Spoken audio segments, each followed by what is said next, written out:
Hey everybody, welcome to another episode of On Air, and today I'm joined by Sunil Kumar, who is the CEO and co-founder of a business that, if you haven't heard of them, you've been under a rock somewhere. The business is Trainyo. They've been doing a lot of work on their social brand and their presence and building their business over the last 6 months since they started trading, making a lot of great noise as well. I'm delighted to have Sunil join us today on the show. Sunil, how are you?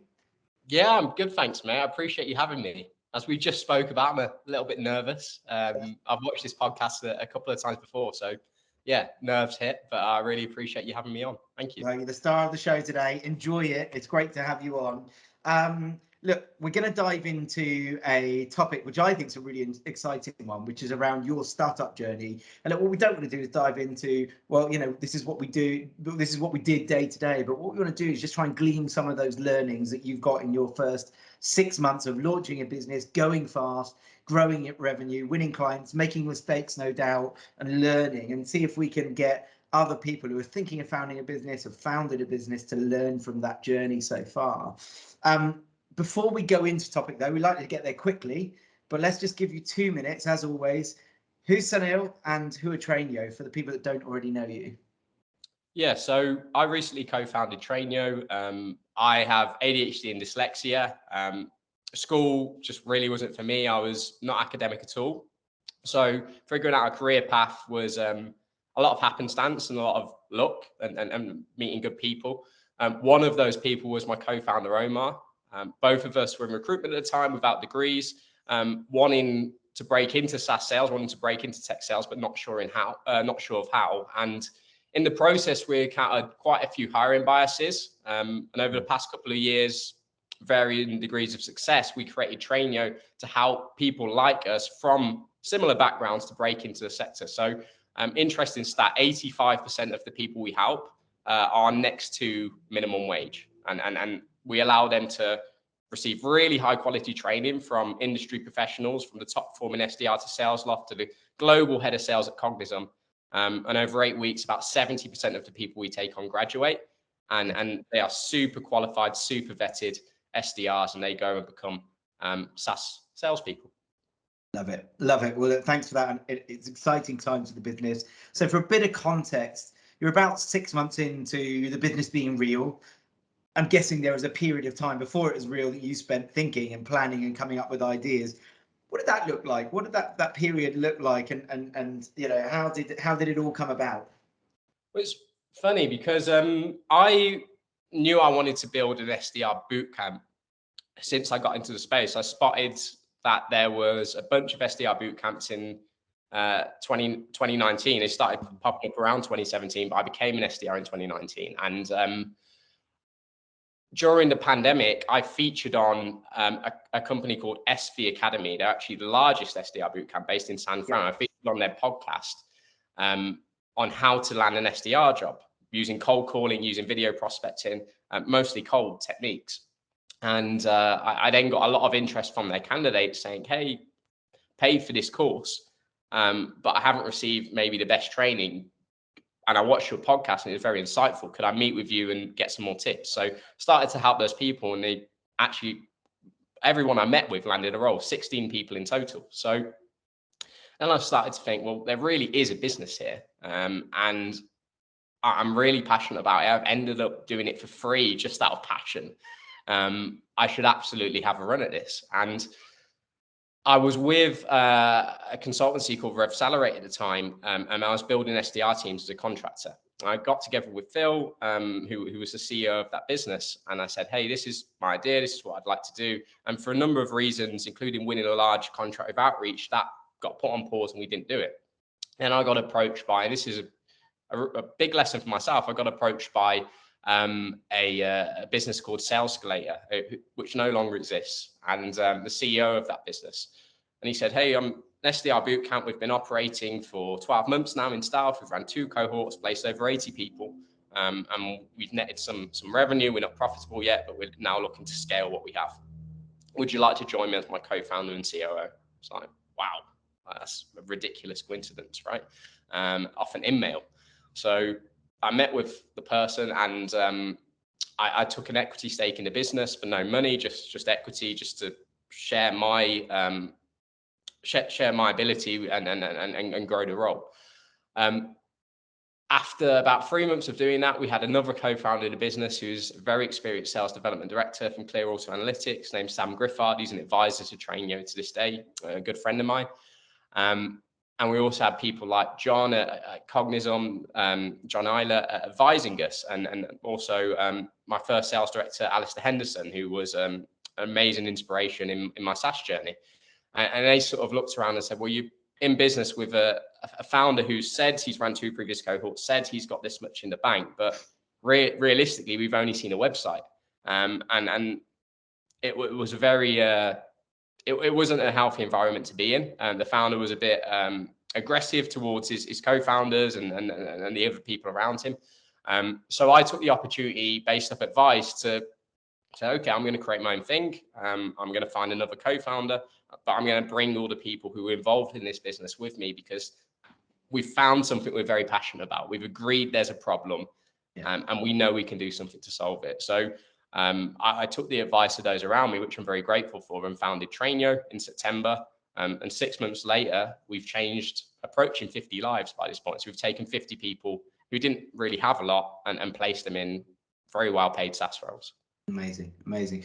I'm keen to understand your what's going on in your head. So I know it won't have been exactly like this, but you're on a Friday, you're employed, you're paid a salary every month into your bank account, you're delivering a job, and then on the Monday, no longer are you employed, you're self-employed, you're working for yourself. I know that feeling. It's a scary feeling when you do that for the first time. And of course, you don't start with clients and with this, you start with a plan. And now you've got to go and execute on it, and you're flying solo. And I know you've got your co-founder, but both of you are flying solo. You haven't got a real tangible business. You've got this idea and these plans and these things. How do you feel on that day? What do you remember about that first early stage, first few days, first few weeks? What was it like?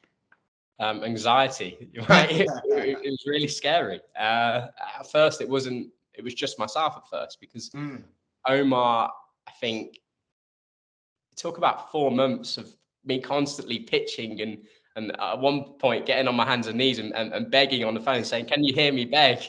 to get the team together. But yeah, there was always a real belief that if it's possible, that I would be able to do it. And I knew it was possible because I could see that there were businesses that already existed.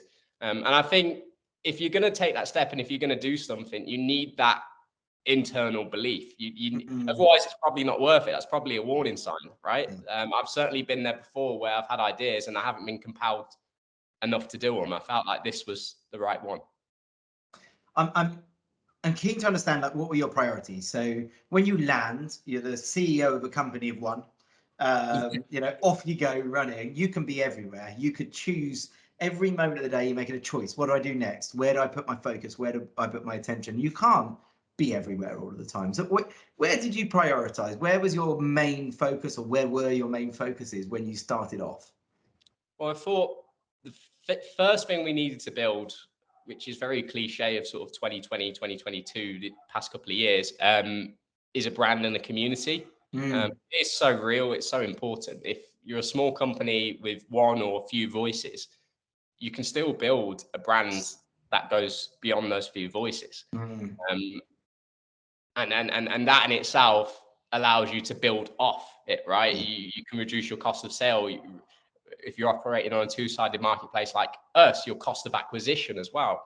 So building the brand was really important. It's something we started off doing for free. So now we invest in it. We invest a couple of $1,000s a month in content writers, in support, in editing. But for the past sort of, that's very recent. It's only started a week ago. So for the past 5 months, we've been writing ourselves, spending 2 hours a week writing content each, and then also writing content for other people on the team who we think, oh, well, this is more suited to your audience, your brand. And we have this culture of, we've actually coined a phrase called ITC, which is ITC, is that content. So the idea is, in a probation review, when someone calls up sick, there's any opportunity, right, to create it into relatable, empathetic content for our audience. People can see that content and go, yeah, I can relate to that. That's happened to me a dozen times. And that's the idea. It shouldn't be it's kind of bravado-led content of look at how great we are. It should be really authentic, really relatable, but also learnings, wins, losses, everything, right? What's been the impact of that? So I get it, and I think what I really like about that, I often get asked, how do you think of what to post when you come up with content? Actually, it's the stuff that happens in your day to day. It's the it's the things that happen in your diary, it's the conversations you have, and it's just remembering to translate that into saying something publicly. So I love that advice and that feedback. But what has it done for you? So why did you focus there, and what's been the impact? So the impact has been huge, but just drawing on something you said, it's hard to write content, right? You're like, well, I get things throughout the day, but I don't always remember them when it's time to put pen to paper. So the tip that we have internally is we have a WhatsApp chat that everyone's in, and everyone puts voice notes into. Nice. So two in the morning, when I go to the bathroom and I suddenly have a eureka moment, I'm sharing voice notes in that chat, and so is the rest of the team. That's the culture we've created. So that really enables you to make content consistently and kind of create a culture of it.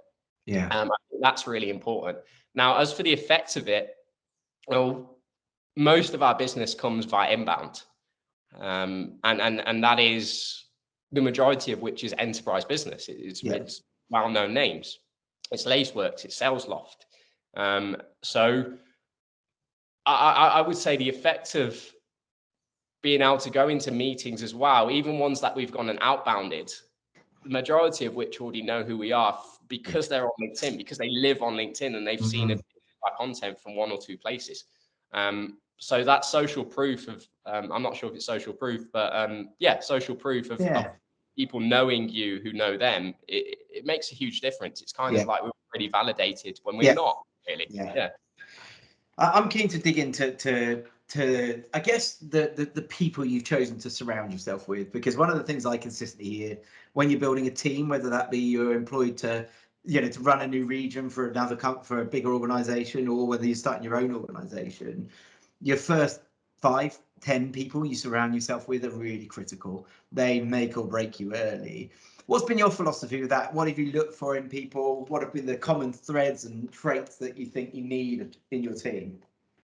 Well, I think you need a real self-awareness of where your skills are, where your gaps are, where you need to kind of recruit to fulfill those gaps. You've got to be really, really honest about that. So as a founder, I'm probably really good at three things. And there's probably 100 plus other things easily, right, in the business that other people need to be really good at for us to be a successful global business one day. So I've always looked to go, well, what are the areas we need in this business that we don't currently have or fulfill as a team, and how can we recruit for them? So the first one was a good co-founder, right? I've been in a business with a terrible co-founder, and I'd really seen how that works the opposite way. I was like, well, definitely don't want to go back to that. So in working with Omar's someone, we're very different people. Like we lived in an apartment together for 3 months in bootstrapping it initially, and we probably have 3 arguments a day, but that wouldn't stop us from moving forward. That just shows how we are completely different, but it's necessary, because I'm very much in the future. I don't necessarily like, if you were to leave me with the financial budget, I would spend it all, and we wouldn't have any buffer for next month in case revenue doesn't come in, for example. Whereas Omar's very tight on, no, you have this much to spend this month, and we can't go over it. It doesn't matter if you can get this amazing thing if we don't have a business. And the way I describe it is, I keep us moving forward, but he keeps us running, right? Like, either one of us, it doesn't really work. And then if you look at the rest of the business, we've got Annika, who's fantastic at writing content and really enables that culture. And she was our first hire, right? Because we needed someone who was going to encourage the execution, right? I can have all the wild ideas and the thoughts, and they're nice, but it needs to actually happen. So to own that piece, and takes a weekly meeting with the whole team, reporting on what's going on and enabling how we manage our brand. She also does an onboarding meeting with every new member of staff to create a personal brand board, to get them involved. to really kick them off. And then if you look at Liam and Jordan, Liam is an SDR who is very traditional, outbounds, cold calls, video prospects, and it just brings in a lot of great leads. And we know at the end of the month, when we've got to place X amount of candidates, whether it's come inbound or not, Liam's there to pick up the phone and make it happen. He owns that. And Jordan, again, on recruitment, same story. We set him a target of 15 SDRs to recruit this month. He's going to do at least 25, but he's likely to do 30.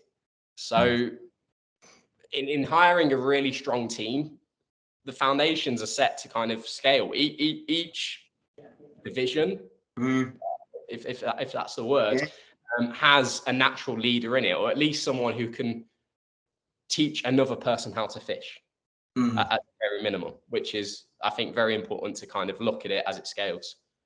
I love that analogy. Well, as you look over the last 6 months of trading and starting to grow the business, and there's some big challenges in there around winning your first clients and growing the brand, hiring the right people, getting revenue in. All of these things are challenges. What if you had to pick one? What's been the single biggest challenge for you as a founder? I think the biggest challenge has just been consistent with the ideas we've had and executing everything. At this stage, we're still very early, so we haven't had huge challenges. We've had a wicked time. We've had a lot of fun, to be honest. But we're constantly coming up with new things we could do, and it's a case of making sure that we're executing what we've set out to do first. And just tracking everything as well, being smarter with data.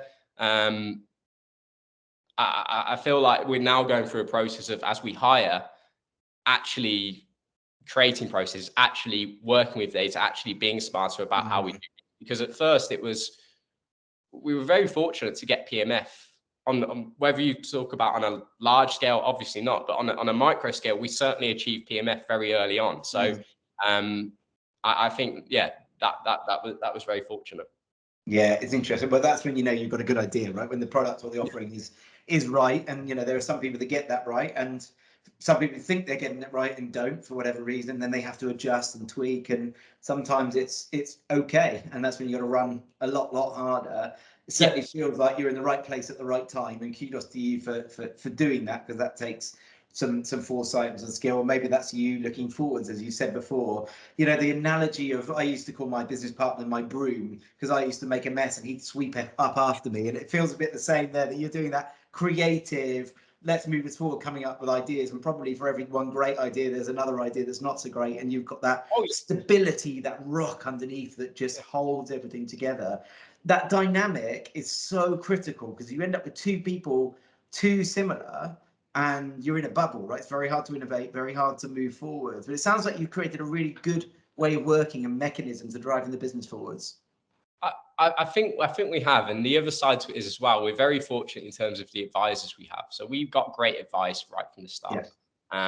So our first 3 advisors were Alistair Henderson, John Eiler, and Brian Alsalsa. And Alistair Henderson was the first enterprise sales leader I ever met. Hired me into my first SDR role, was the enterprise sales director at Optimizely, and then went to Airbnb as their head of B2B sales.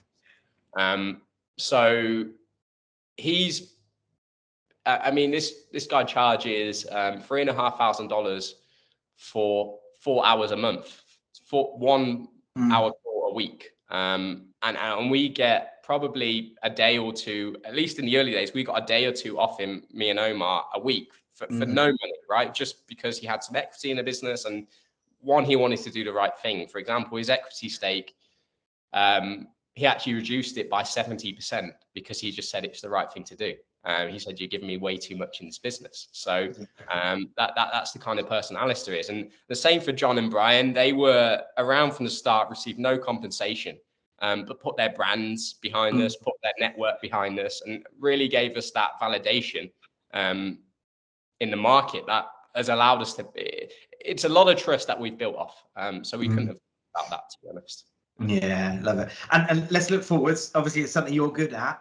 What do you see as being your biggest challenges over the next 6 to 12 months, and where do you see things getting thrown at you that you're planning to have to change and pivot with?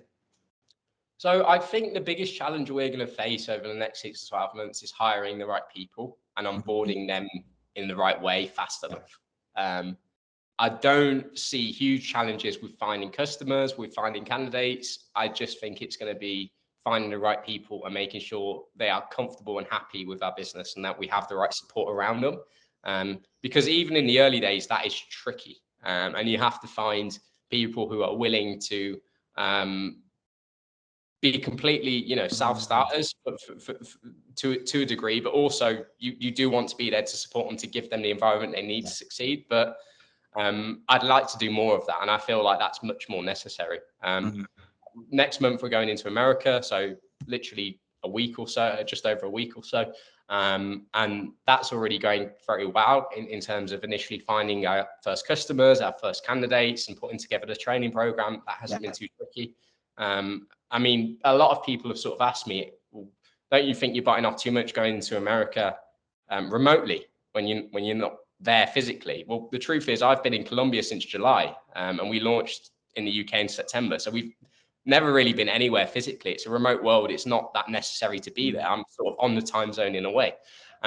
So I don't really think there'll be any massive concerns over them finding the right people. We also have a new product that's very exciting that allows us to bill 50% of our revenue up front.